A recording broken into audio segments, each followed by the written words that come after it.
All right. Missed out on that one, but That was good. I was going to make sure everything's all... Yeah, so we're here, special Father's Day episode. Happy Father's Day to all the fathers and all the single mothers who pretend to be fathers and pretend. That wasn't the right word, but not pretend. Fill in as fathers. Yeah. Yeah, be very careful. Do not. I just felt I know people's eyes on firsthand me. you should never rile up a single mother. I've made a long career of doing so. Yes, yeah. But no, we're excited to have Brother Jarvis Munn with us. Revival Center's pastor of Outreach. It's a pleasure to be here. Yeah. I think. We'll see. Right now it is. You might regret your decision to bring me on, but We'll ask you again at 3-hour mark. Yeah. But no, we're excited to be doing an episode on Father's Day.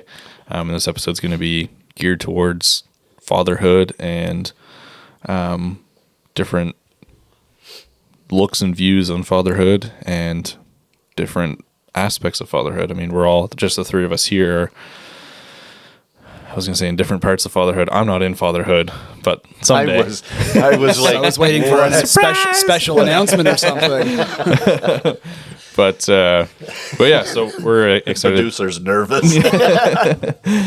No, we're excited to dive in and pick Jarvis's brain a little bit, and Shouldn't take very long.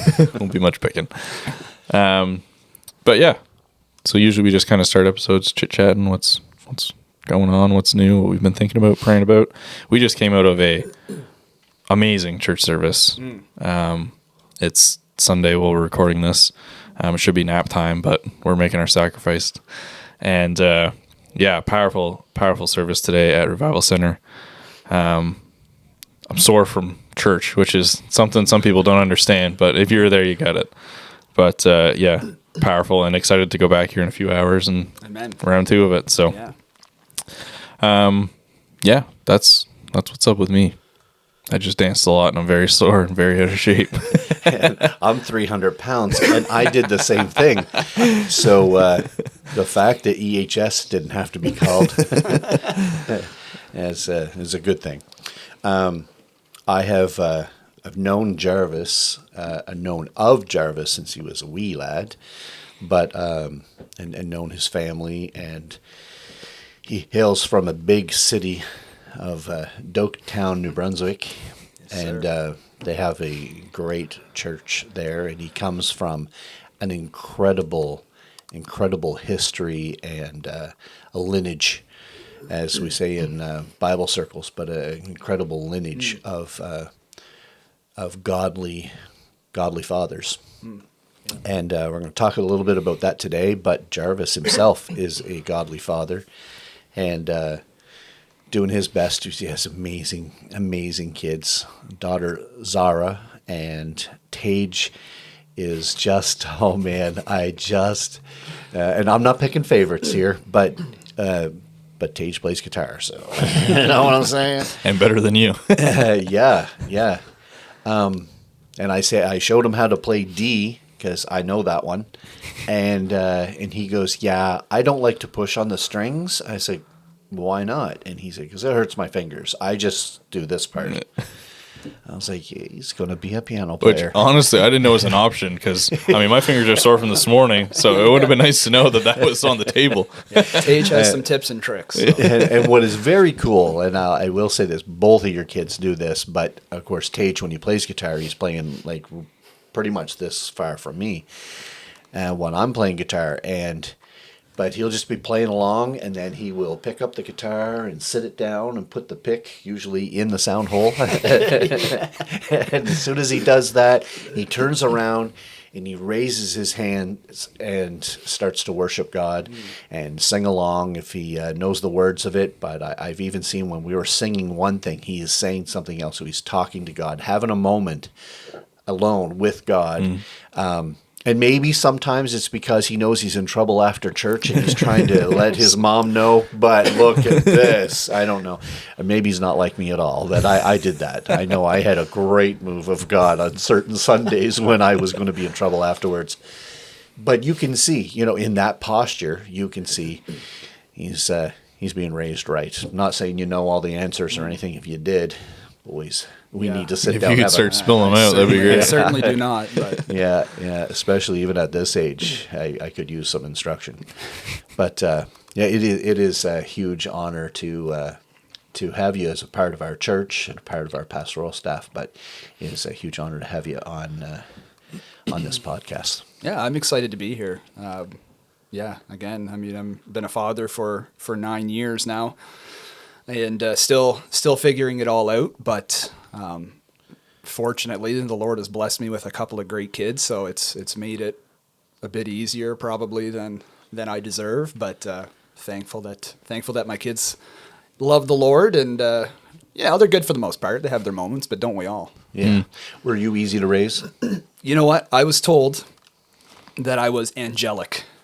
Quote for that's verbatim from what my mother said. Oh, your mother? My I mother. thought this may maybe come from your aunt. No. My mom said that I was such a good kid. I could see that. Well, that was until I was about 14. Yeah. And then it went downhill. And we won't talk about that. But Now, see, that's the part I want to talk about. That's I what can't we're gonna relate dive to this into. other stuff you're saying. Because when my mom said that, we would put her in a home. And not that this is related, but how old were you when you met Jessica? oh, gracious. Around 14? You're in trouble. 14 when we started quote unquote dating. So yeah. That's- I never really Math put two makes and two sense. together. Yeah, but now it it's- makes it's sense. all making sense. Yeah. Oh boy. I just ratted on myself. We've got a couch here. In the spare room, you can stay. That's awesome. Go ahead with your. So dive right in. Yeah, I'll jump right in. Something else I want to mention, just because not a lot of people share the same music taste that I was raised in. But can we just talk about some of the good music, Christian rock coming out, like Cutlass's new album, and I mean, it sounds like Reliant K might have some new stuff coming out. That's incredible. It's just, I mean, God is good. Hallelujah. Pillars got And- some new stuff coming out. Yeah, Pillars back And some of together. it sounds really good. Some of it it didn't sound like them at all. Almost hip hop like. Yeah. But man, when they did Shine, Yeah. Yeah. Yeah, that was man, what a great song. Yeah, But I listen to a pretty wide variety of music, and oftentimes there's very few people that I can, share that with. But Isaiah is always one of them because it's usually like 1,000-Foot Crutch or Yeah. Reliant K, Switchfoot, all of these Yeah. 90s and 2000s bands. And man, I had, and we've mentioned this on the podcast before, but I had a 200 CD changer, so it would put it on random. Yeah, I know. That's wild. Yeah, Kenwood. full sound system in the mini home. Oh yeah. Yeah, the mini home would tip, and we would have, and I mean this 100%. It would be the Gaither Vocal Band, and then it would go to Pillar. Definitely something from Petra, Need to Breathe, Reliant K's Christmas, and then Like Eric Jerry Clapton or- Seinfeld. Jerry Seinfeld doing some stand-up comedy. That's awesome. And then Mark Lowry's old stand-up comedy. Yeah. And then or right back to Petra or White Cross, White Heart. Oh, man. I'm telling you. Oh, I was raised on good music. Yeah. If Yeah, Dad didn't do anything else good, he raised us on good music. No, and no, seriously, there was nothing else. That, listen to your mother. and they listen to good music. They don't listen to their mother all the time. But, So who was more successful? well, not allowed to say without my lawyer present. And also one last thing, we were all mourning another Leafs playoff loss, but we're really praying and believing and backing the Oilers to bring a cup to Canada. Yes. But Last time the cup was in Canada, I was 1 year old. So Wow. The Canadians in '93. Yeah. Don't remember much about it, but heard it was a great time. Jerry Bettman's going to take care of that. We won't see that cup coming in. And let the fight start. we did say we've been wanting more commenters on our posts and on our YouTube stuff, so maybe this Good will way get to get some them. people It's a riled good up. way to get them. Yep. Get them going. But That and the single mom comment. yeah. Yeah, this might be Might a have very to edit that controversial one. This is All the single ladies. Single mothers, I meant. I just thought of Beyonce. I didn't raise them on that kind of music. Thank God. Yeah. So before we dig ourselves any deeper here into a hole, let's get into some questions. Sure. One question that we'll start with, that isn't necessarily fatherhood related, but something I like to ask people because I'm always curious. Was there like a moment that you can remember whenever, in your teen years, early 20s, whatever, that you kind of realized and things clicked that like it's time to be a man, it's time to grow up, it's time to set the standard, whatever that might be. But do you remember a specific moment or time when just something clicked that I'm no longer the 14-year-old chasing Jessica around, and now... No, I was a 20-year-old chasing Jessica around. Now I'm the 33-year-old chasing her around. I would think back to probably coming out of Bible school in 2012. So I graduated high school in 2019. And, I mean, we could go down a whole rabbit trail of how I ended up at NCC versus where I thought I was going to be, which was UNB. I had great scholarships that were going to pay for 3 out of 4 years of kinesiology at UNB. I went to like orientation week and everything, and then ended up going to North American Youth in Nashville. That's ruined a lot of plans. And dealt with the Lord there, or should I say he dealt with me. Yeah. And anyway, ended up at NCC. But I would say coming out of NCC was probably that moment. It's like, all right, I was gracious 20, I think, when I graduated from Northeast Christian College. And at that time, it's like, all right, I've gone through this. I come out of college with my ministerial license, local license, had been elected to the youth committee in the New Brunswick district. So I think at that point, it's like, all right, I gotta act. I gotta start acting like more of a man, kind of be the man that I should be. And that was probably, I mean, there's other moments too. Like, I mean, I could go to, the day I got married.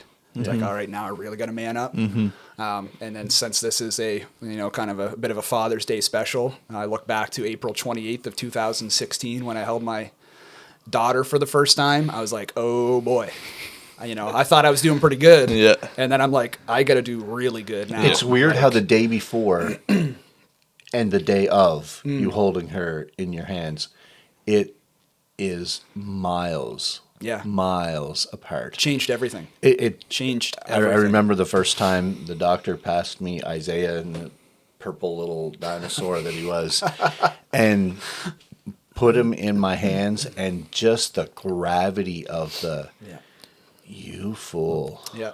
You have got to be a man, and I was scared to death. There's a picture. I think it's probably one of my profile pictures from Facebook from around that time, where I'm sitting on the edge of the hospital bed holding Zara, looking down at her, probably thinking, what in the world am I doing? Like, this is my child. Yeah. But that was in that stretch of 4 years. There were multiple moments from the time I was 20 till I was 24. Yeah. And it's akin to almost like an imposter's guilt or something. Like you're just like, Switchfoot says, I don't belong here. Right. Yeah. Right. Just feeling, someone's going to find out. Yeah, that's it. Yeah. That's my it. kids continue to tell me I didn't belong there. But well, I did the best I could. Yeah. I actually remember, I don't know if it was a preacher or what, but I remember someone saying that you look at any photo of a first-time father in the hospital holding their newborn, and it's never a genuine smile. And they're like, it's a fake smile because they're scared. Scared to death. Oh, Scared terrified. to death. And it's true. Like every time, 100%. like ever since I heard that, it was probably years ago now, but anytime, like I've got friends now that are having kids and we're all at that age, and I look at photos of them and I'm like, no, that's not a genuine smile. Not the real smile. They're terrified. Yeah. You are so responsible. And it's not just provision alone. Is an alarming thing to face in that moment. I've got to provide for this, another human being, but you've got to, there's so much more than keeping a roof over their head and keeping their bellies full. And I'm glad you said that. I got this quote, a screenshot of this yesterday, and I was like, this might fit perfectly in this podcast. It says, if my sons don't know how to pray, protect, and produce, I've failed, not as a provider, but as a man. That hits hard. Ouch. That was mean. Shots You fired. hear that one, Dad? I just feel like we're going to pause now for a brief apology. This podcast is brought to you by. Well, I was going to skip this question, but since we kind of already talked about it anyways, what specific fears did you have knowing you were about to become a dad for the first time when you first found out? I mean, and Bob can probably relate, and you will someday maybe. There's just so much going through your mind at that time. Like, and you put it so well, Bob, just a moment ago, the day before and the day of are worlds apart. And it's like leading up to it, we're in the hospital and Jess, of course, is such a trooper and she's extremely pregnant and I'm probably extremely hungry. And, just understanding the gravity of what's about to happen. And, the fear, probably cliche, but my biggest fear was, will I be good enough? Will I be a good enough father for this little girl? She's going to need to be protected. She's going to need to be provided for. All of these things that you just listed off. Am I going to be able to do it? Yeah. If I look at my ability on my own, then absolutely not. There's been many times that I've had to rely on the Lord. And probably many times I should have when I didn't, to be that father. But the biggest fear for me, and still to this day, is that I'm not enough. That I won't be enough for my kids. Yeah. And I think that's one of the alarming parts of fatherhood. As a whole, whether you're in Christianity or not, is someone who is not. They're just looking at what you've just listed. But then look at how many things are right now. Like, we always like to think that the world doesn't try to push and cling on to our children until they're teens. But they're trying to do it right now and have been for a few years. Yeah. And so knowing all of that and like holding two young boys, I remember many times just like, how do I influence, like allow certain things from the world and which makes a lot of people nervous. I know when they're listening, and different preachers have told me this makes them nervous when I say this stuff. So do up your chin strap. But I have, taken in things. So they're going to see this stuff. They're going to hear this stuff. And not encourage it, but okay, so what does that show us?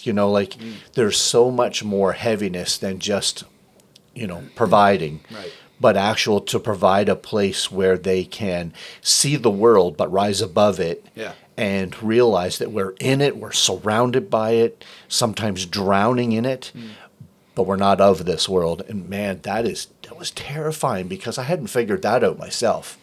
I still had, and hats off to Shauna, because she was the man of the house. And I know that's not probably the appropriate way of saying it, and she might not even appreciate that. I'll hear about that later. But honestly, though, that Shauna is not a weak leader at all. So wherever leadership is needed, she will fill the shoes as best to her ability. She's not the best at everything. She will just do her very best at everything. But also stepped back and let me step into fatherhood. I didn't have, I really felt like I was writing my own book on fatherhood because I didn't have, in very important junctures in my life, I didn't have that influence. So if I'm jumping ahead here, Isaiah, then just let me know and I'll override it. But what was your dad like? And I know from what I understand, everybody just tries to be better than the dad that they had. When being a father yourself, you're probably trying to be a little bit better than your father. And he's was trying to be better than his father. And so what was your dad like as a father in the home, in the church, in the community? Yeah, I'm blessed with a great father, earthly father and heavenly father, of course. But as far as an earthly dad, Dad was always, and still is to this day, and I'm seeing it with my kids, which is fantastic, but he's always been very hands-on. If he was out in the yard mowing the lawn, or we used to have a wood furnace in our house back in Cushabaquack, where I spent the first 10 years of my life, like I would be out with him tossing wood into the basement. One day I was, so gracious that I noticed that his car was dirty. So I took a paint roller and the white paint that he was using, and I went right up the side of his car. And that probably would have been a good opportunity to get a whooping, but I didn't. I got a lesson learned, but I had a dad, and still do, fortunately, very hands-on. Always, taking me to do things. If he was going somewhere, I went with him. And that was how I learned a lot of things, changing the oil in the car, changing tires or shocks, struts, maintenance, this kind of thing. Like Dad would do it in the yard, and little Jarvis was out there probably holding the flashlight in the wrong direction, but there regardless. And my dad's not the most emotional person, which is fine. I'm not necessarily either, but didn't have an issue expressing his love, and it wasn't always with the with the maybe the big hugs or the wasn't the mushy. It wasn't a mushy expression of it or display, but it was in the fact that all right, I'm going out to do this, and Jarvis, you're coming with me. Yeah. And I can think back. I remember so many things, like even going hunting or any of that stuff, like.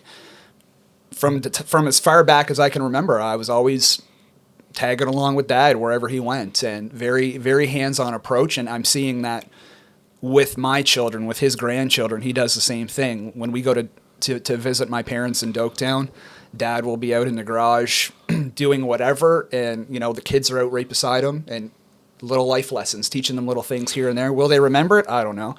I bet. Yeah, but I mean, honestly, it's kind of made its way into the way I try to parent as well, where I do the same thing. If I'm going to the grocery store to get a bag of chips, I'm like, all right, who's coming with me? Like, which kid? Or both kids? I don't care. Like, let's do this. Let's go. And try to just be very, very hands-on in my approach with my children. And I bet your wife appreciates that as well. Yeah, she gets 30 seconds of silence every now and again. Yeah. Not very often, but I could be sitting there fully capable of doing whatever the kids need done, and they'll run to the bathroom and knock on the door where Mommy's trying to have, a moment, and they're like, oh, we need this, and can't your father help? No. Oh, right. Oh, yes, him. Yeah, the guy that sits over there. Yeah, sure. Yeah. These boys did the same thing. It's just... Well, we went to the boss of the house. Right. Fair enough. Because we knew if we went and asked Dad if we could have a snack, he'd say, I don't know, ask your mother. So we just cut it with the middleman. The middleman. A.K.A. fatherhood. That sums it up pretty well. Yeah, that's right. So that actually, the next question I was going to ask was, what was a trait of your father's parenting that you knowingly carried and utilize in your fathering? Yeah. And that pretty much answers it, but is there anything else that you knowingly copied from your father? Dad he's a servant at heart, and will always go out of his way to serve in whatever capacity, especially when it comes to church and the pastor. And there's such a respect that he's carried for leadership throughout the years. And I didn't always appreciate it growing up. Even in my teen years, I can recall there'd be times that Dad would feel to go do something for pastor, and selfish little ignorant Jarvis. Well, I wasn't little; I was quite big, but anyway. I'd be like, "Why are you doing that? Like, they can do it themselves. You know what I mean? Like, they're capable to do this themselves. Why do you have to do it?" And that was just Dad's way of serving and showing his appreciation. And even to this day, I mean, you know, I'm not getting any younger, neither is my dad. But even still, like, little things, and it's not that the pastor isn't capable of doing the things, but like dad will go and change the oil for the pastor just because that's his way of saying, you know, I appreciate you, thank you. Yeah. His pastor's more than capable. You know what I mean? Like there's things like that that could be done, but dad's like, all right, let me do it. This is how I want to serve and show my appreciation. So that's I try to, and I've noticed that too about myself, that I tend to lean into that a bit. Like I'm not great with words and expressing how I feel necessarily, even with my wife and with my children. It's not always the words that I'm good with. So we chose you to be on a podcast. I can talk, don't get me wrong. But if you're going to ask me to, you know, spill my heart out about something, it's probably, I'd rather just show you in my actions, which is Well, I mean, you can go change my oil. yeah, sure. And that's how it was modeled to me. And, you know, I would love to model that to my kids too, hopefully. That's cool. What kind of father did your dad have? My grandfather, Jasper, he passed away when I was just shy of 4. So January of 1996. So I didn't know him very well. That's the time that I did know him, he was a little more soft than what he was, I guess, for the rest of his life. Fought in the war. You know, he served Second World War. So born in, 1918, 1917 or whatever it was. Like, and they had 10 kids. Wow. So he was a bit more of a cantankerous character, you know, the kind of guy that if somebody ate the burnt edges of the casserole that he wanted, you best be getting out of the house because you're going to hear about it, you know. So, yeah, like I wouldn't say that my dad parented the same way that his dad did in a lot of ways. Right. You know, my grandfather didn't serve the Lord either. It wasn't until my dad was 21 that he came to the Lord. So he has seen both sides of this life and what it has to offer, which, I mean, we could go, oh my land, which shaped a lot of things growing up for me too. A lot of, you know, my decisions, even some of my music choices, dad's like, nope, like I don't like it. Yeah. You know, like it was, for him, it was too close to what he was familiar with. But yeah, again, my grandfather on the Munn side was probably a bit more, I don't want to say hard because that sounds terrible. But yeah. Well, and also being a veteran, that will do a lot of that. Yeah. Right? Yeah. You don't know what was in his head. Right. Because of, you know, what he did serving for our freedom, right? Yeah. So I would definitely give it a lot of allowance on that anyways, and thank your family for his service. But it's amazing too. So your dad, and I would, maybe we'll get his dad on the podcast someday, but I would like to not going to happen. No, that's definitely not going to happen. The chance of him even knowing that this exists, like, what's a podcast? Slim to none. Yeah, there you go. He's come from a different generation. But yeah, I so I can see that he's trying. You know, no doubt, he said, "I'm going to be." Yeah. You know, I'm going to go a step above. I'm going to provide something for my son that I did not get, or that I got this way. I'm going to deliver it more this way. It molds us and shapes us either way. Yeah. So in a lot of ways, like I ended up having so many father figures. My mom was brilliant with the people that she put me in their care. And so, I just thought, I'm pretty lucky. This guy from our church wants to take me out fishing, and it was strategic. And if it wasn't strategic on my mom's behalf, it was definitely an orchestration of God because, I've said, I think we even said it in a podcast, but one particular man, Clayton Smith, definitely a father figure for me. We got to go out into the barrens of Newfoundland and pick up big boulders, and we built an altar.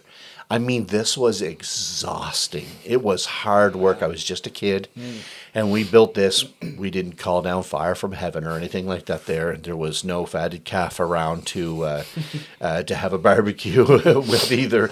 But that much work to put into that, and from that day on, I always knew what it meant when he said sacrifice of praise. Anytime my pastor said we've got to make a sacrifice, it was like, oh, okay, sacrifice is never easy, never once, but always needed. Yeah. And things that I learned, but not from a dad, but from a father figure. So you end up learning and gaining and changing because of it. You guys are just setting me up perfectly for my next question every time. So my next question was, are there any non-relative, or I mean, they can be relative, aunts, uncles, whatever, but are there any real father figures that stand out throughout your life that weren't your father? Yeah. Couple come to mind right out of the gates. And I mean, if I spent a lot of time and thought about it, I could probably mention a few, but I would go back to Cushpaquack again. And Brother Lester Mitchell was my pastor at the time.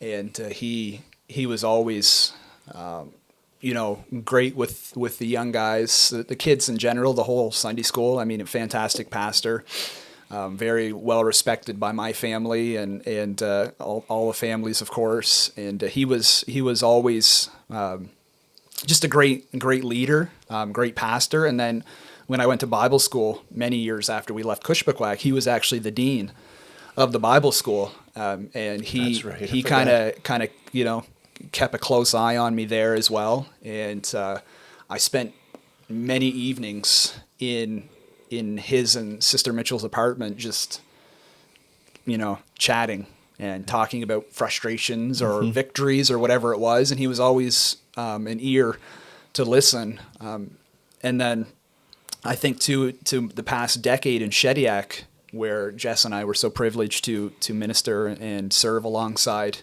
the team there. Ross Carter he's technically a relative, but Ross was another one of those guys that was... I didn't realize that. That were related? We're related on both sides, actually. Oh, really? The Carters and the Munns. Ross's dad and my grandfather, Edward, were brothers. And then if you go on Betty Jean's side, the Munns, there's a connection somewhere. Didn't even know she was a Munn. Yeah. Oh, really? Yeah. She's a Munn. She's a Munn. Wow. Yeah. They're everywhere. Yeah, I know. We're infiltrating. It's crazy. So Ross was a big influence too, and still to this day. Like I love Ross to death, and then great guy. Yeah, fantastic. Oh, just a big heart. Yeah. And I mean, he put up with Kent and I all the time, goofing off and playing as we're growing up, and even as adult ministers, still putting up with us in our shenanigans. And Brother Rick Smith as well from the church in Shediac. He's pastored various places in New Brunswick and around, and he's got many years of experience. And he was just a great sounding board for Kent and I both. I can't speak on Kent's behalf, but I know as a team there, we really looked to Rick for advice and guidance and leadership, and just leaned on his experience. Wow. So it was it's been a privilege, really. Kind of every season of my life, there's been somebody, obviously my father, but somebody else wherever I was at. That's awesome. That I've been able to lean on or talk to or whatever. So it's really cool too, and I'm sure your grandfather Carter also very influential father figure in your life, and really interesting too, because in this is just my own opinion, but you married a girl with a very hands-on father, and we always said there's few things as fierce as a dad protecting his family, and James is is the peak of that. Yeah, he's a protector for sure. Man, and I've looked up to that so much because he's always been a great example to me anyways, in seeing how tender he can be and then how ferocious he can be almost within seconds of each other, right? Really, really loving and caring, and don't you it just and I was like, so that exists. I thought it was something wrong with me, because I'll kill you. It's the way I felt, right? And Sean says, I don't think you really should have said that. I said, but I meant it. Yeah, but I would. Yeah, and that. I was like, yeah, I must be anger issues. But I'm not even angry. I'm just stating it. Be careful. Yeah. That's my boys. Yeah. And now, I mean, they say, oh, I'm mad at your son because he said something to me. Well, he can fend for himself on that there, But so are you mad because of what he said? Yes. Okay. Is it because it's true? And now they're mad at me. Right. So that happens too. That's fair. That's cool though. That's really neat. You've had some great influence, young and old. Yeah. And we pull from everywhere. I mean, James isn't much older than me. He is older, but not much older. Clear, than right? me. Yeah, that's right. Not as old as like Sharon is, but we're gonna be in trouble with a lot of people after this episode. I don't know if this one should air. This is going to be for the archives. This one was just a practice run. What are some boundaries that you've put in place for you and your family for whatever reason you've put them there? But what are just some that you feel like sharing? I mean, obviously you don't have to go too deep or anything if you don't want to, but I mean, the boundaries that Jess and I have implemented and do our best to continue to implement is just taking time for our family. We both work full-time jobs. We both serve in ministry in various capacities. We both have friends and peers that we enjoy spending time with. And there's a lot of things that you can get busy with if you're not careful. And one thing that was modeled to me, and I know it was certainly modeled to her as well, is that you take time for your family. Looking back on my childhood, we were never well-to-do, but we never went without.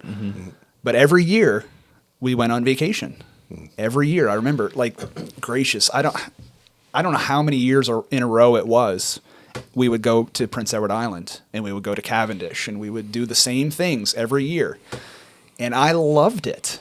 I looked forward to it, and I look back on those moments with such great appreciation.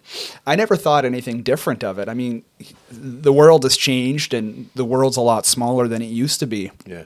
But back in the late 90s and early 2000s, when I was just a younger boy, that was where it was at for me. I cherished those moments, and Jess and I, as parents, try to build those moments for our kids too. Even if it's, gracious, we could go to the Super 8 here in Amherst for a night and just get away and make it special, and that would be enough. It's just taking that time for family, not allowing the busyness of life to take over our lives, and that's a slippery slope. Oh yeah, and it's one that we've failed at, and I fail a lot as a father, and that's one of the areas that I have failed.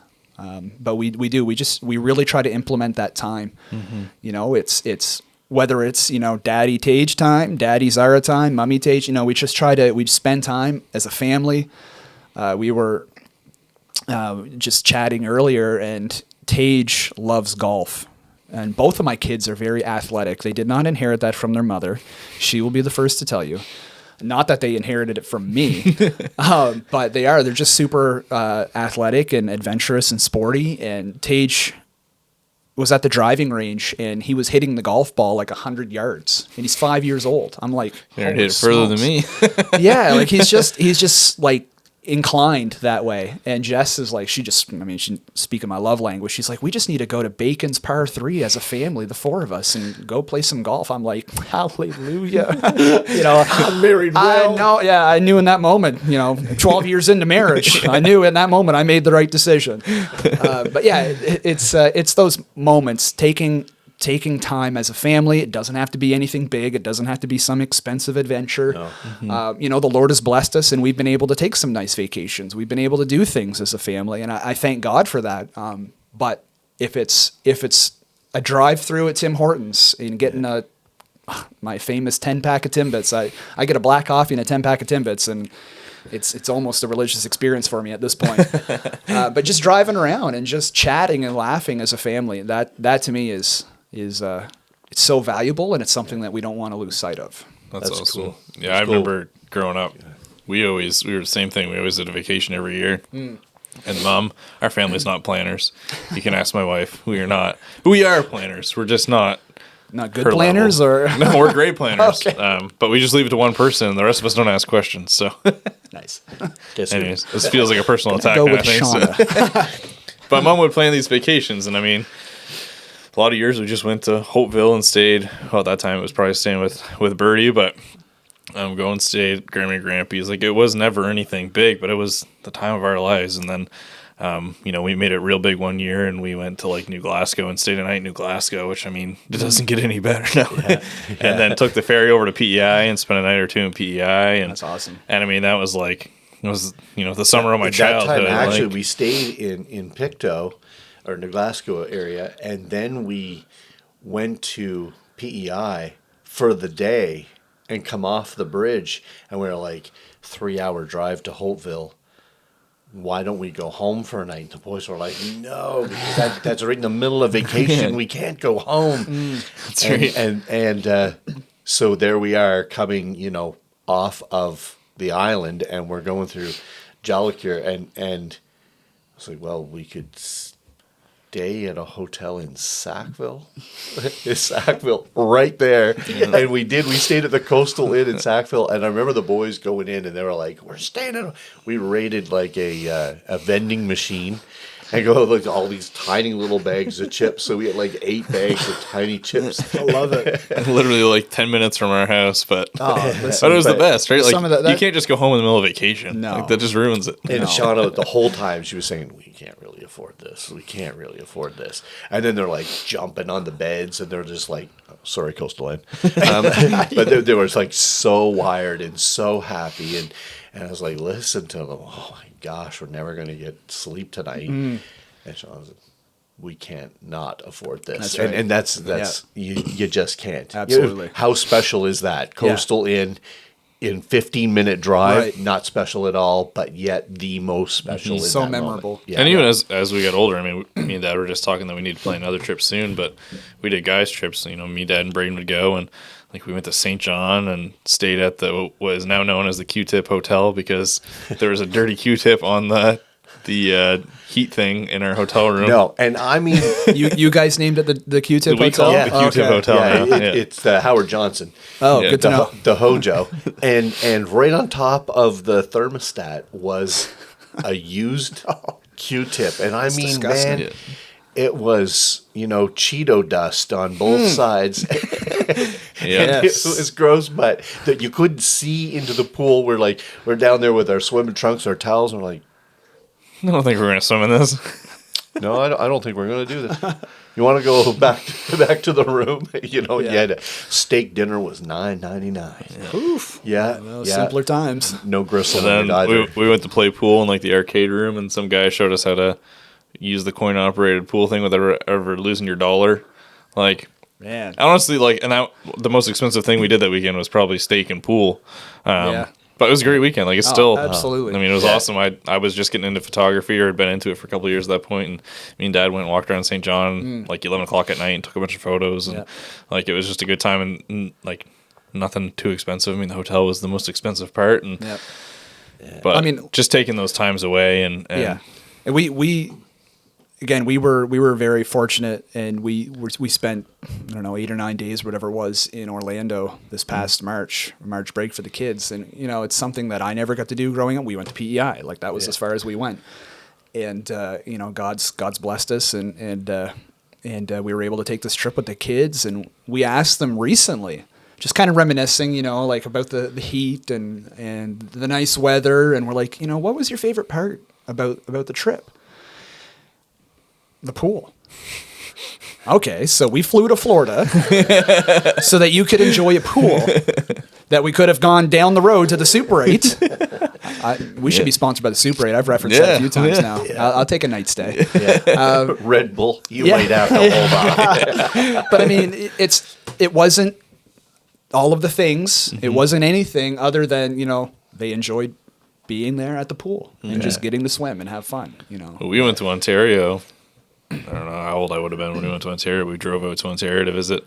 Yeah, you were quite young. To visit Shanda, and still, like, to this day, when we reminisce about the trip, most of our memories are from the drive up. Right. Yeah. And Mom putting her hand through the ceiling, driving through a rainstorm, and just like, oh yeah, just great memories. But most of our memories from that trip are from the drive up, and that was just us locked in a little Toyota Corolla for a lot of hours. But yeah, that's awesome. That was such a great time, and like really had the money to get there, and could help out with some groceries, staying at my sister-in-law's, and could get us back. Like, but it was a great vacation, one of the best vacations I've ever had. You know, like, and so you really don't have to, as a father, say, oh yeah, well I can't afford that. Man, you can make something special out of nothing. Just be intentional. My back was really bad, and we camped out literally in my backyard, and you know, in the trailer park. We camped out there, and the boys, I mean, my back was really bad. I was undulated. Gracious. And I was like, man, I don't know if I'll be able to even get out of this tent. But I still have the picture. Yeah, I was gonna say it's on Facebook. CKDH sweater. Yeah. And both boys just cuddled right in, and they were laughing. That's awesome. Oh yeah, Braden was. You just sparked a memory of mine. Sunday afternoon naps, actually, which, you know, hate to say it, but this is kind of interfering with. But one thing that, and I think I actually got that trait from my dad, now that I think about it, because I think back to, particularly in Cushbequack when I was younger, on Sunday afternoons, we'd come back from church and, you know, we'd have lunch or whatever, and then Dad would go lay down and I would go lay with him. But there were some times that we would quote unquote camp out. And there was a playroom down on the main floor of the old house we lived in, which had a bed. So there'd be like a Saturday night or a Friday night or something. Dad and I would go in there, and we'd kind of just build like a little tent within the room, and we would just camp out. And I remember doing that. And back at our house in Shediac, when I had a house, we would do that with the kids. You sound like you're homeless. I am homeless, technically. My in-laws are very gracious and are letting us live with them as the house search continues. But for those, you know, getting technical, I am homeless. But I remember doing that with Zara and Tage. And we would take the mattress off their bed, or we would take like 6 blankets and just lay it on the floor in their bedroom. And when we would just sleep there, camp out. And that was... I'm going to have to do that again. Huh? Yeah. Maybe Jimmy and Sharon will join. Let's have a big family camp out in the living room. Awesome. Please document this. Yes. Oh, man. Do you have any questions that you wanted to ask? Yeah. I want to hear more about and I'm comfortable with this term, famous Little Carter, Ed Carter. Man. Wow. Where do you start? Yeah, I don't know. I don't know how to lead into it other than tell me more. Like, it's, okay, first of all, your grandfather, all the time that I knew him, was in a wheelchair. Yeah. Same. All the time that I knew him. Okay. Yeah. Okay. I didn't. He had his accident, which was, he worked in the woods.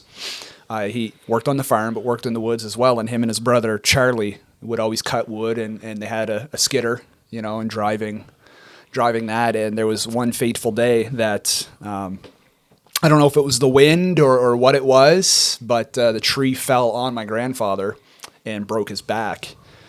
And, he never walked again from that moment. Wow. So that was gracious. He passed away it's gracious. It's going on 2 years now, I think.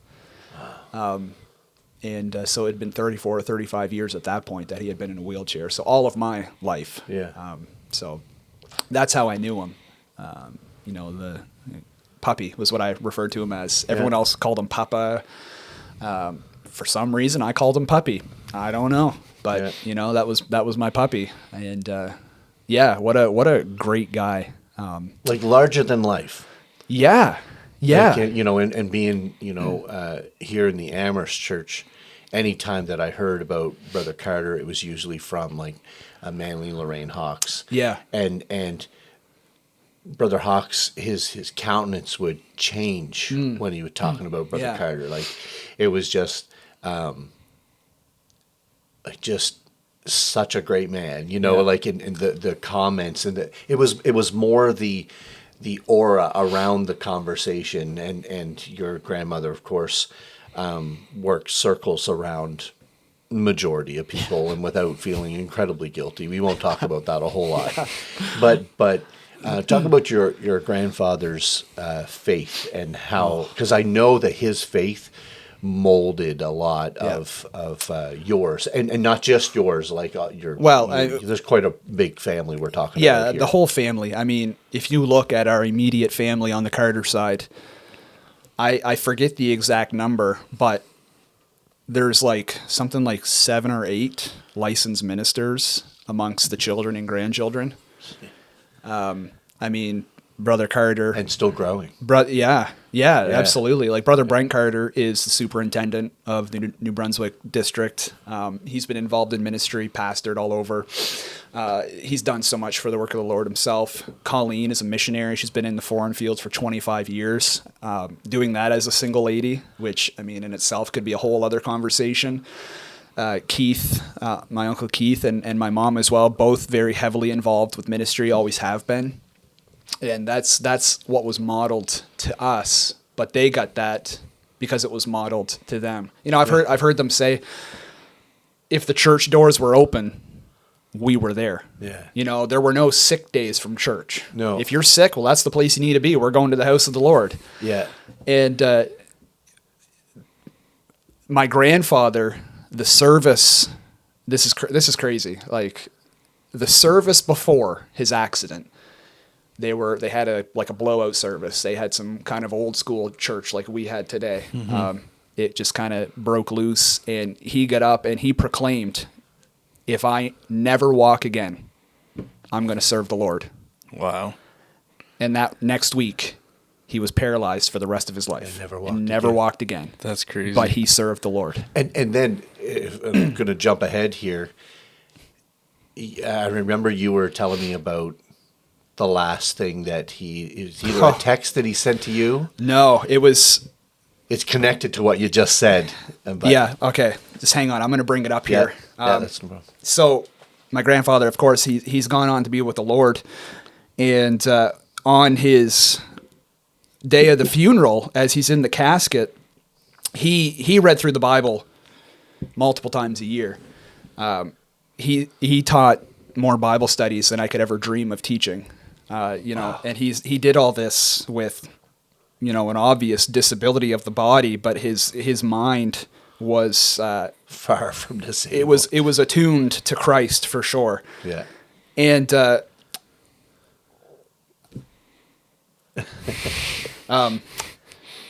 at the funeral, had his Bible opened up on his casket. He loved the word of the Lord. That was his life.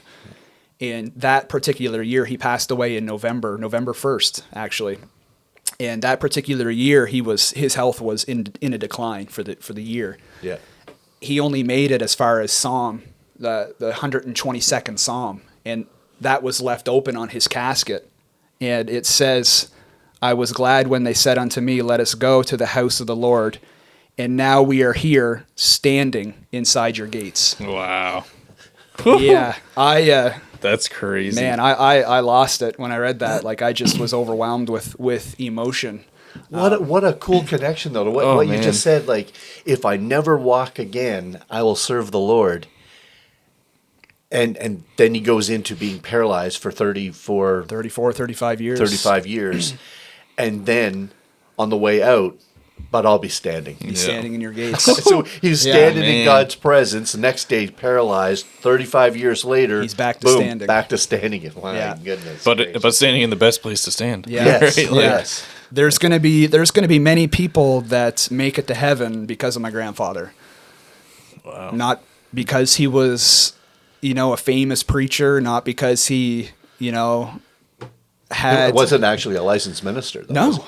No. But he just. But he did ministry. He just loved the Lord, and he lived a life that just exemplified that.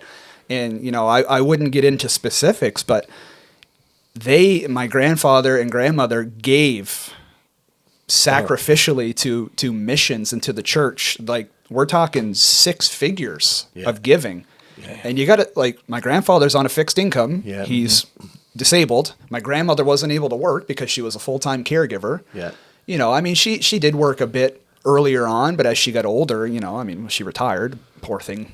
She's in her 70s now. You got to give her a break. Yeah.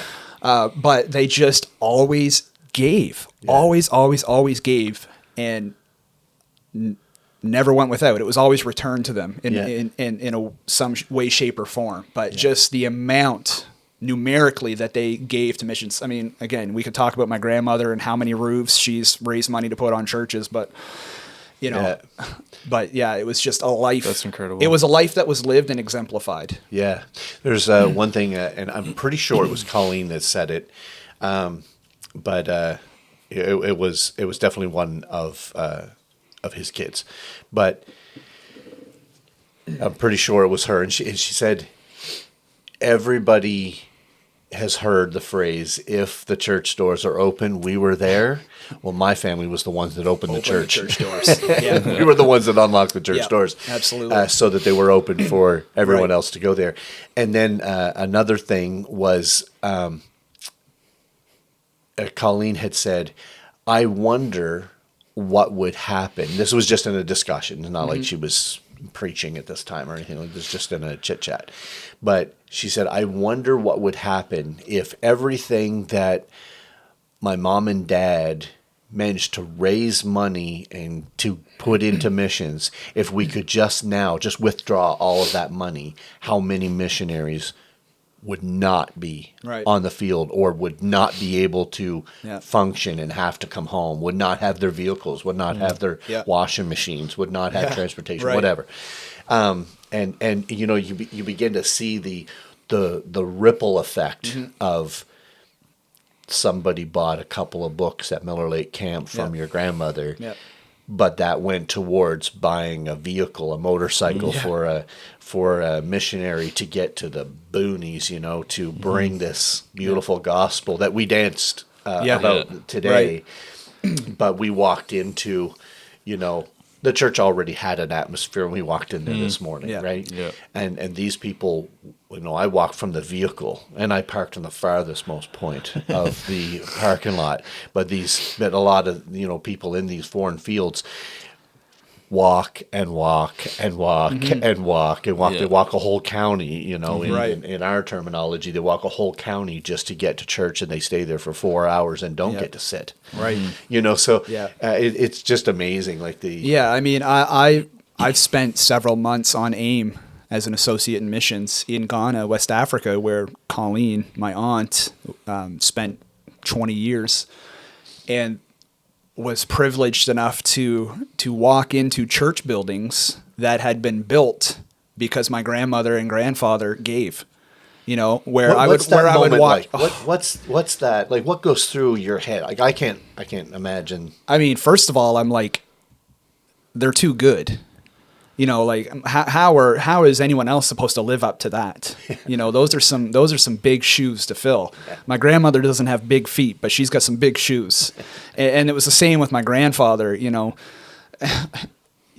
just walking in there and being in the midst of that. And I remember this, there was one church building in particular that I recall.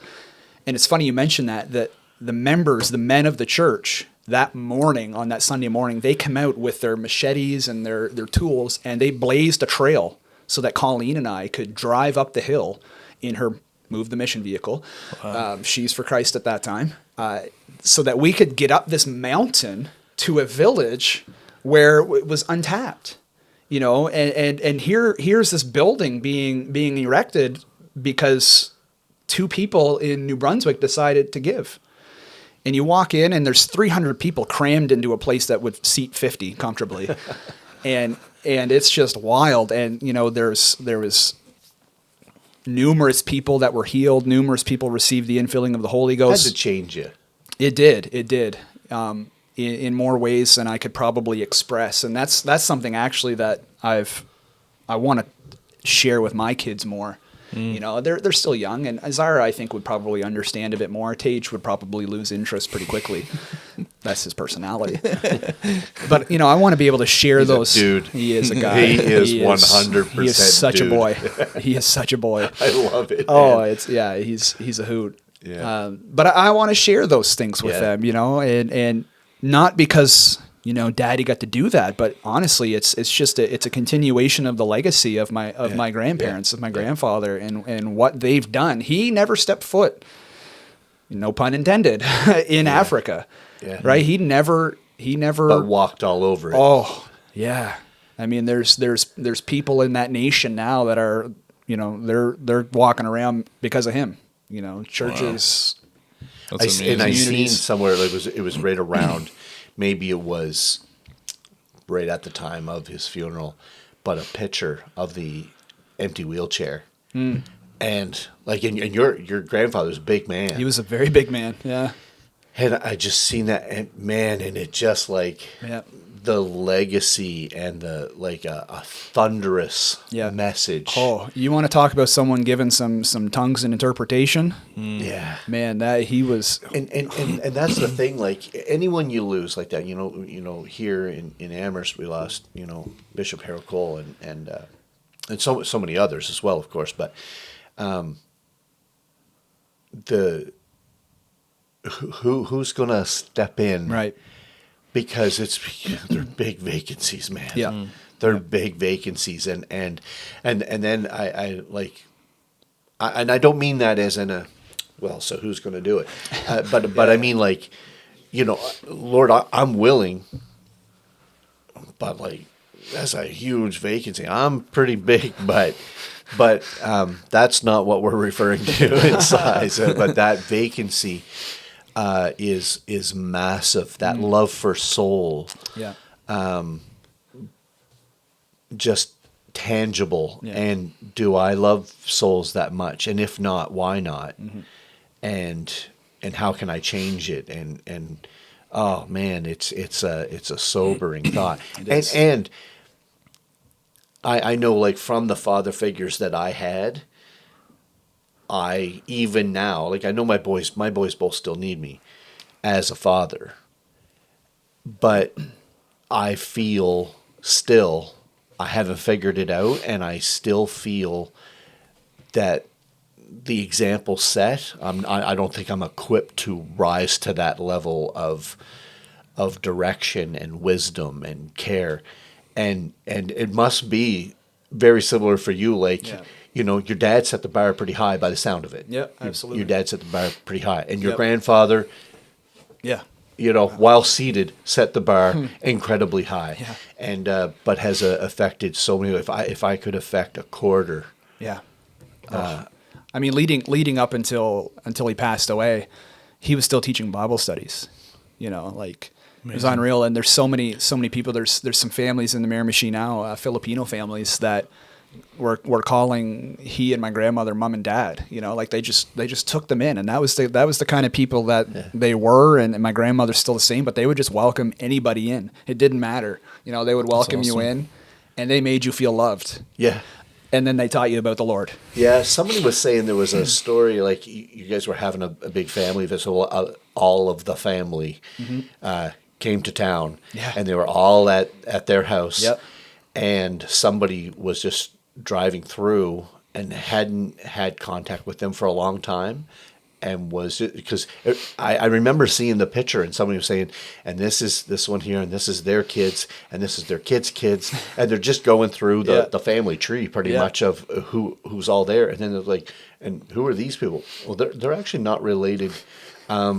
They're friends, and they were heavily influenced by, and they just happened to stop by, so they're in on the family photo. Absolutely, well, come in. Yeah. They had a knack for making you feel like you were family, making you feel like you belonged. That's incredible. Yeah, That's awesome. That's literally everything that I wrote down, which my preparation for most episodes is just writing out a bunch of random things. I'm like, that might fit in somewhere. Sure. And so far, everything that I wrote down this week, just randomly thinking about, like, that might fit in there, has fit perfectly what we've been talking about. So I've been reading this year. I've been getting into like the Stoics and the Roman history and all that stuff, and a lot of the Stoic philosophy you can back up with Bible and align with Bible and change a few words. And the story that I was reading this week was about Antoninus, who was the Roman Empire before Marcus Aurelius. Right. And back then, if they didn't have an heir to the throne, they adopted someone. They just picked someone off the streets, and you're my son now, you'll be the next Roman Empire. And Antoninus got put in power to fill the seat until Marcus Aurelius was old enough. Like, that was literally his job. Like, you're going to be the empire, but you're just here to fill a void until he's old enough. Right. And so, I mean, he's a Roman Empire. He's, at that time, probably the most powerful man in the world. Untold riches, can do whatever he wants, like, raid villages, take over the world, and decides to be an example for Marcus. And I mean, he could have had Marcus killed, really, once he's emperor, to keep the throne for himself. Yeah, why would I give it this throne up? Yeah. But he chose to be, I mean, he was a leader, he was a servant. He went to battle with his soldiers instead of staying back in the safety of his kingdom. He's on the front lines. Nice. He literally would sleep on the ground to give his soldiers cots because they needed the rest more than he did. And we could learn something from that, couldn't we? So he went through all this, and you hardly ever hear about Antoninus. Right. That was the first time I'd heard the name throughout the Stoic stuff, but never really heard of it. Marcus Aurelius took all of his traits, and to this day, Marcus Aurelius is obviously very famous and is used in leadership and in battle and all this stuff for how selfless he was and well balanced. But because of Antoninus' sacrifice and willingness to not go down in history, set that example for literally years and years and generations to come. That's cool. And it made me think of your grandfather. I mean, he wasn't a big preacher, but for generations, just in the family alone, but now, like you said, also in other people's lives, for generations, there's going to be people that get to know this life we get to live and be in church services like we were in today because of that. His sacrifice and the way he lived. It wasn't. And you know what? He of all people had every right to throw in the towel. You know, to kind of give it up. Yep. Listen, I remember growing up and praying nightly, daily, you know, that my puppy would be healed, that he would walk again. And I never understood why. Like, it always bothered me. You know, even, and still sometimes I still struggle with that. It's like, you know, was my faith not enough, or like what was the issue? But, you know, looking back, it's like, it's the impact that he had. Would he have had that impact had this not happened to him? I like to think he still would have, because his character didn't change, honestly, because of an accident. If anything, it was magnified.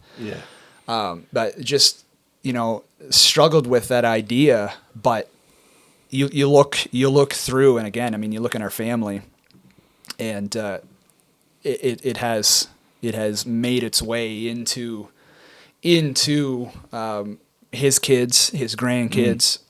Hopefully his great grandchildren. Like, you know, the family continues to grow, thanks to you, Miko. Number five's coming for them. So props to them. But you get some time to make up for. Yeah, no thanks. My slogan, and Lord, I'm glad Tage isn't old enough to really understand podcasts. My slogan up until he was born was 1 and I'm done. And I was referring to children. We had 1 and I was done. Now it's 2 and I'm through. and I'm have one ready for 3 or? Help me. That's good. That's awesome. And that's awesome. Do you have any other? Oh, I could just keep going on. Jarvis is also the type of speaker that you could just name random objects. I don't know if you remember doing this with Donald Hood. I don't remember that, but I remember doing it in youth. You used to just name random items, and you're someone that could do that. So I would love to do that, but we'll do that some other time. But name random items, and you make a sermon out of it. Well, if we don't get banned after this one, We'll come back. maybe we'll come back another time. We might get canceled after this. There's some of those comments. One of us might be in a wheelchair. But. No, this has been awesome, and yeah, it's cool to see. Like I said, I always jot down a bunch of random things and screenshot random things, and might get through a quarter of them, but literally everything that believe it or not, I read everything on here. I don't know if I can't read that, but no, it's Might have made it up. It's yeah. I just scribbled stuff down and said, yeah, God really guided me in this now. But no, it's been awesome to have you on here, and it's been a treat. I hope I hope that I've done this justice. I definitely have. In of course memory of my grandfather, who's so special to so many people, myself included. My dad, of course, has played such an integral part in my life and continues to do so. Like I'm 33, but if there's something like, there's a plumbing related issue, I'm like, hey Dad, what would you do in this instance? And he'll tell me what he would do, and I'm like, okay, no, I don't want to do that. So I'm gonna watch YouTube instead. But I still go to my dad for those things, cool. and he loves that. Like, little tasks like our kitchen table that is currently in storage. We built together. Things like that. Awesome. The shed that we had in Shediac, we built together, and well, I say we built together. He did the lion's share of the work. You held the flashlight. Who am I kidding? He did the majority of the work. I showed up home from work one day. Dad came down to stay with us for a few days to build this shed. And I came home from work one day, and he had all the rafters pieced together himself. Like he was ready to go. And I get home from work, I'm hungry. And he's like, we got walls to stand, boy. Like no time for food. But yeah, I don't like him. He makes time. Don't worry. My kids will go to Doketown, and Dad has a recliner. It seems like a common thing for men in the 50 plus range. Do you have a recliner, Bob? Yes, I do. We have five. I'm not even kidding. My couch. Dang. Where you were just sitting, my couch. Recliner on each side. Okay. Those two chairs. Well, I was sitting in one. Yeah, those are both recliners. Oh, sweet. And then there's one in the office there. Oh, that's perfect. So when all the family comes over, all of us have our There's own a whole recliner. lot of reclining going on. Yeah. So he's got a sweet tooth as well, and he's got a big bag, usually the bulk size bag of Sour Patch Kids, beside his chair. And my kids, Zara and Tage, will go over and they'll just kind of give Grandpa the eye, Oh, they don't just reach in, eh? Well, no, they're somewhat respectful, and they'll just kind of look at Grandpa, and then Grandpa looks at me, and I'm like giving him the stank eye, and he just gives him candy anyway, so he doesn't care. He's like, I raised you. I'll give my grandkids some candy, but no, I've had some great examples in my life of what a father should be, and I know not everybody has that. No. And I don't want to take it for granted by any stretch. And my desire is that I can be that to my kids. Hopefully someday down the road, maybe your offspring, Isaiah, will do their own podcast or whatever's cool at that time. Oh, Jesus, help us. And maybe they'll bring on Tage or Zara or whatever, and they can look back and Jesus, help us. I probably should go with Zara. And hopefully they'll have something good to say about their daddy. I've been called a lot of things in my life. Okay. Having the name Jarvis just kind of brings that on. I get Travis a lot. I've got Dravis. Hey you. I get that quite a bit. I've been called a lot of things, but the best thing is being called Daddy. Yeah. And I hope that my kids continue to call me Daddy for many years to come. Tage, the other day, sitting on the couch, he's like, yo, Dad. And I'm like, yo, boy, watch yourself. I ain't your dad, I'm your daddy. Slow your roll. Yeah, 5 going on 15. Yeah, so. Seems very on brand for my Dave. kids call me Fasha. Actually, our group chat, me, Dan, Braden have a group chat, and it's called Faja and Lads. That's awesome. I love that. My lads. Jarvis, just in closing, you've pretty much said As Jim comes back to the music. Yes, music come back. which your father-in-law was here. And I want to throw that in there too. My father-in-law is also a fantastic, godly example. And, of course, we are currently living with them, as I feel bad for them. They had a nice, peaceful, clean home, and then my kids showed up. Poor Sharon. But no, Jimmy is a great godly example of what a father should be too. And you know what? He fathered in a much different way than what my dad did. Yeah. So the dynamic is interesting to see between Jess and I and how we were raised. I feel like both of our fathers did their best, did great jobs, just did it in a different way. Yeah. So I wouldn't want the podcast to end without me giving props to Papa James too. And that's one thing that's so cool, because two fathers, they had the same outcome, but went about it in different ways. Much different ways. And now how lucky are your kids to experience both of those, right? Right. Yeah. Right. And That's both awesome. both grandparents very active. Yeah. In their lives. Yeah. If we don't go to Doketown and visit my parents regularly, it's a discussion, let me tell you. My boys have one grandfather, and a great man of God too, a great leader, he knows. Yeah. I know. Yeah. He says it all the time. I know. But I can love get Aubrey. off on a tangent with my in-laws here, but I love my father-in-law. Anyways, in closing, I would like you to close in prayer, if you don't mind, and I would like you to pray for fathers. And I'll simplify it, but without going through all the different types of fathers in different places they can be in different situations.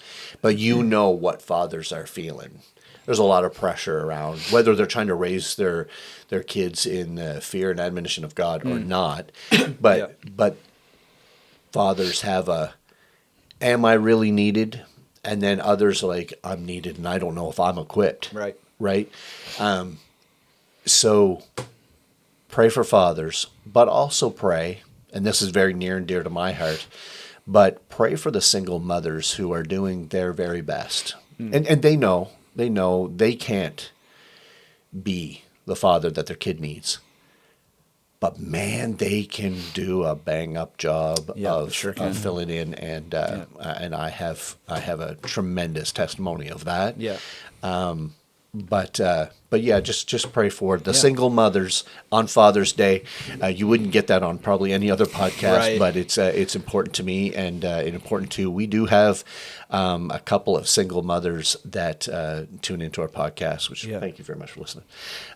But just pray for them that God would take them to that next step of being, the fatherly role or actual father role in their children's lives. Yeah, I think back and I will pray. I got that preacher in me where I can just keep going, right? Yeah. But I think back to the previous podcast with Josiah, and he talked about how God gave him certain graces, to travel as he did for 3.5 years to the valley. Yeah. And God gives us different graces in different points in our season. And I believe that he can give those single mothers those graces to be that leader and that figure that their children need. And it's not easy, and props to all those single mothers. Again, that's not my life. I can't relate, but my goodness, I see it and my heart goes out to them, but most of them are probably a better father than I'll ever be. So, well, and then there's that. Oh, that's not. Oh, we need to pray. We need to close. Lord, help us. Do what I asked. Father, we're so grateful. Firstly, for the opportunity to come together and to chat and discuss and laugh and have a good time. But Lord, we're thankful for the fathers. You, of course, as our heavenly Father.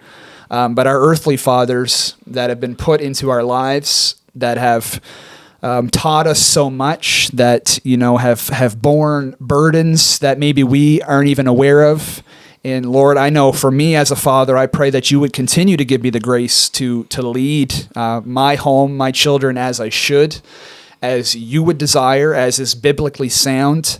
And Lord, there are, of course, such varying backgrounds for children and families, and every dynamic is different. And there's so many families out there that don't look the same as necessarily mine did growing up. But Lord, I believe that you can still reach into those situations, and that you can express your love in such a powerful way. And as we said, give that grace to those single moms, to those families maybe without an obvious father figure. You can give them the grace to lead in such a godly manner. And Lord, you've been so gracious to us. And I pray as we go forth on this Father's Day that we would be grateful. If you've got a father figure in your life, then we extend our appreciation. If it's a single mom, then we extend our appreciation to that. But most importantly, Lord, to you as our Heavenly Father, thank you for who you are, what you've done, and for the many blessings you give to us. In Jesus' name, amen. Amen. Thank you, Jarvis. Thank you guys so much for the opportunity. Oh, been man. awesome. You'll be back. Yeah. That's okay. I like it now. I can become a regular. I'm pretty comfortable. Let's just keep it going. Yeah. On to the next episode. Yes, no, thank you for coming on, taking your time, sacrificing your afternoon nap. And, Well worth it. And so, well any worth it. fathers So far. So far. Yeah, we'll see halfway through service tonight if we're all still feeling that. Tage, you take me to the washer, boy. 100%. But yes, thank you for coming on. And this is going to go up on Father's Day. So to all the fathers and to all the single mothers being fathers and to the father figures, happy Father's Day. Happy Father's Day. Thank you for all you guys, everyone does. And shout out to my father and who I'm lucky enough to do this with, and all the father figures that I've been lucky enough to have in my life. So Yes. Happy Father's Day, Mom. yes. Love it.